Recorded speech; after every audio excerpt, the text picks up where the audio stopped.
يقول الشيخ أحمد الحواش: وكنت في أبها في الجنوب قبل 4 أسابيع تقريبا أو 3. يقول كان في زواج لفتاة في الجنوب، ثم حطت المكياج وزينت نفسها في يوم زواجها، ثم صلت المغرب. بعد صلاة المغرب انتقض وضوءها، فقالت لأمها: بروح أتوضى وأصلي. قالت أمها: أنت مجنونة؟ يوم زواجك تروحين تخربين المكياج اللي فيه؟ قالت: يما بروح أصلي. قالت لها: والله ما تروحين، الآن يوم زواجك. طبعا الزواج بيقعد بين الساعة 1 و2 بيطلع أصلا وقت صلاة العشاء.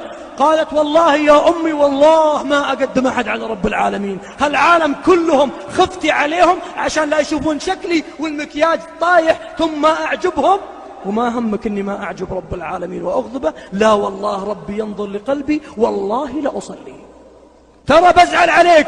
قالت: والله يا أمي لا أطيعك في معصية رب العالمين، ووالله لا أقدم أحد عليه. وراحت قدام أمها، وأمها زعلانة وقعدت تتوضأ وانسكب المكياج واغتسلت وتوضت، ثم جاءت وفرشت سجادتها وصلت، فوالله سجدت وهي آخر سجدة لها في الدنيا.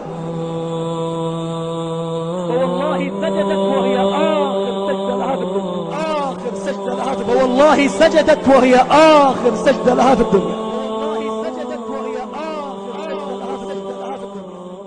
هل جزاء الإحسان إلا الإحسان؟ يوم قدمت رب العالمين قدمها وختم لها وهي في أقرب موضع منه، أقرب ما يكون العبد لله وهو ساجد في هذه السنة في الجنوب يا جماعة. أفلا يتوبون إلى الله،